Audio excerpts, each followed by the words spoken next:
Hello, this is Vladimir Luzgin. During this lesson, I will introduce the set of complex numbers. A simple quadratic equation, x squared equals -1, has no solution in the set of real numbers, because the square of a real number cannot be negative. It's either positive or equals 0.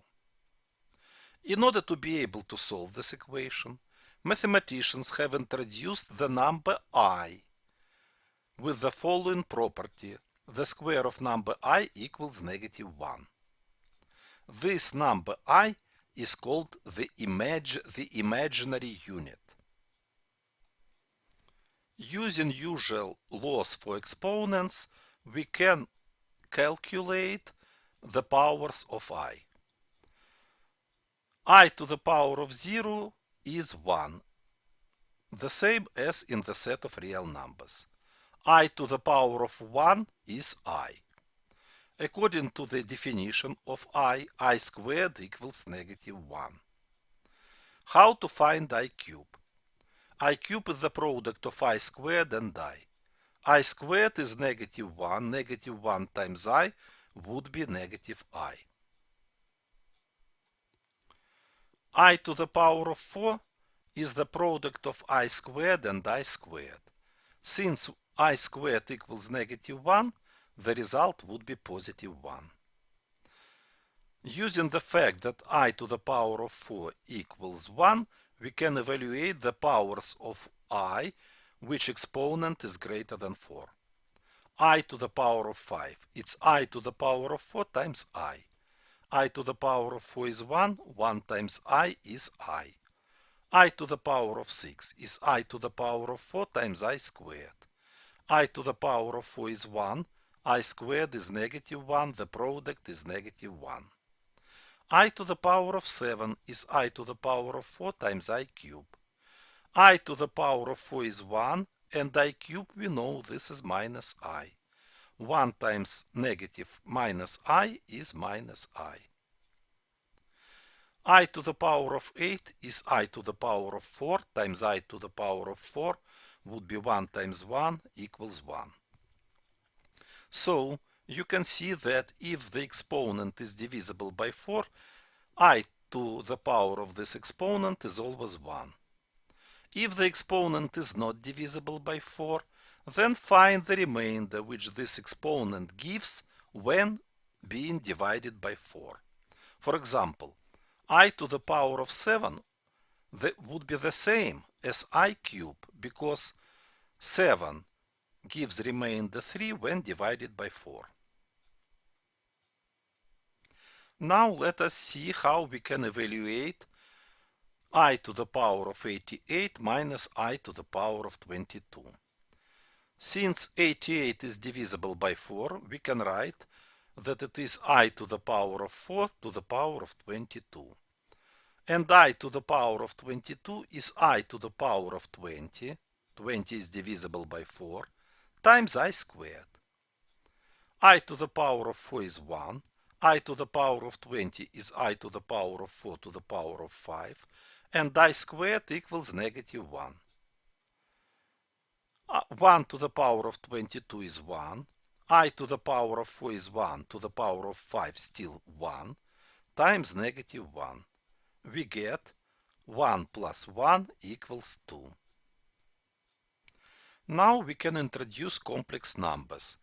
A complex number z is any number that can be expressed in the form z equals a plus bi, where a and b are real numbers and I is the imaginary unit.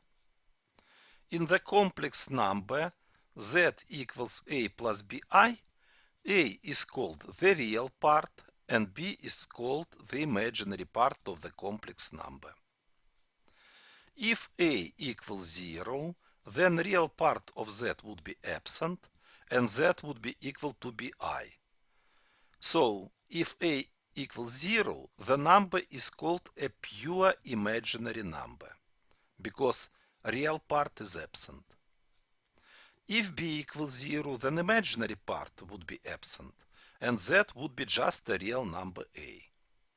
Therefore, The set R of all real numbers is a subset of the set C of complex numbers. When imaginary part is 0, complex number Z is just usual real number. Two complex numbers Z1 equals A plus BI and Z2 equals C plus DI are equal if and only if their real parts are equal and their imaginary parts are equal. Thus, Z1 equals Z2 if and only if. This sign means equivalent or if and only if. Z1 equals Z2 if and only if real parts A and C are equal and imaginary parts B and D are equal. The set C of complex numbers is closed under addition, subtraction, multiplication and division, where divisor is not 0. What does it mean to be closed under addition? It means that the sum of two complex numbers is a complex number. How to add two complex numbers? A plus BI and C plus DI. Just add their real parts and add their imaginary parts. Similarly, to find the difference of two complex numbers, subtract their real parts and their imaginary parts. To find the product of two complex numbers, expand the brackets by usual way. First times first, AC, first times second, ADI, second times first, BCI, and second times second, BDI squared. Since I squared is -1, we will get the answer AC minus BD. This is AC, this is minus BD. And if we factor out I from the middle two terms, then we will get AD plus BC times I. This is real part of the product, this is imaginary part of the product. So, the product of two complex numbers is a complex number. Therefore, the set of complex numbers is closed under multiplication. The number 0 is the additive identity element for the set of complex numbers, because if we add 0 to any complex number, the result still would be the same complex number.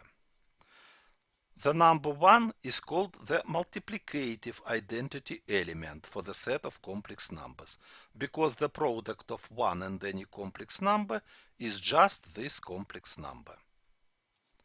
Now we have to introduce the quotient of two complex numbers where the denominator is not 0.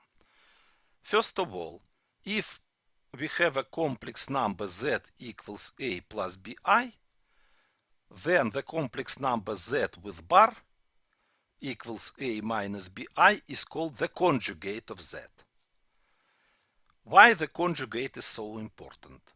Because if we multiply complex number Z by its conjugate, and we will here expand the brackets and use the definition of I squared equals -1, we will get that the product of a complex number Z and its conjugate equals to A squared plus B squared.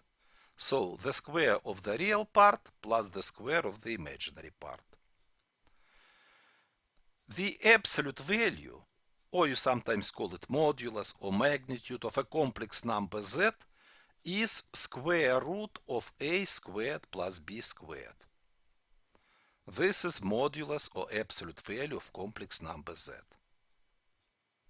Now we can define the quotient of two complex numbers, where the divisor is not 0.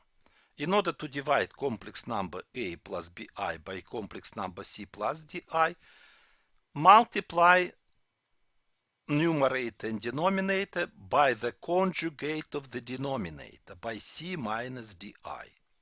In the numerator, just expand the brackets usual way. And in denominator, when you multiply C plus DI by its conjugate, you will get the sum of the squares of real and imaginary parts. And if you will then in numerator rearrange the expression separately real part and separately imaginary part, and then divide them by c squared plus d squared separately, then we will get this complex number. So the quotient of two complex numbers is this complex number, where this is real part and this is imaginary part. Of course, c squared plus d squared is not 0 because divisor z2 is not 0. Complex numbers extend the concept of the one-dimensional number line to the two-dimensional complex plane by using the horizontal axis for the real part and the vertical axis for the imaginary part. So really, real axis is just x-axis and imaginary axis is just y-axis. So complex plane is just usual coordinate plane, just a little bit different because you call the point not like a point with coordinates a plus b, a and b, but as a complex number a plus bi.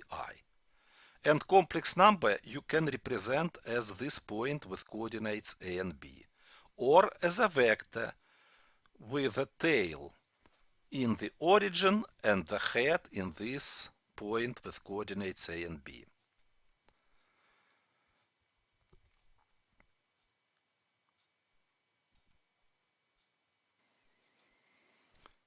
The commutative, associative, and distributive properties apply to the set of complex numbers as they do for the set of real numbers.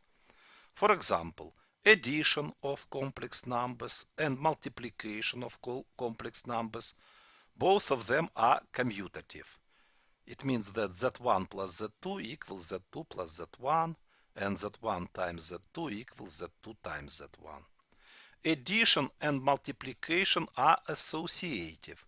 It means that you can first of all add z1 and z2 and then add this to this z3, or you can add first of all z2 and z3 and add the result to z1. Multiplication of complex numbers is distributive with respect to addition. This is distributive law. So the laws which you can use while operating with complex numbers are really the same as with the set of real numbers. Just a little bit different because you must use the identity I squared equals -1. During the next lessons I will show examples how we can operate with complex numbers and how we can apply complex numbers for quadratic equations. Thank you very much for participation. This was Vladimir Luzgin. Goodbye.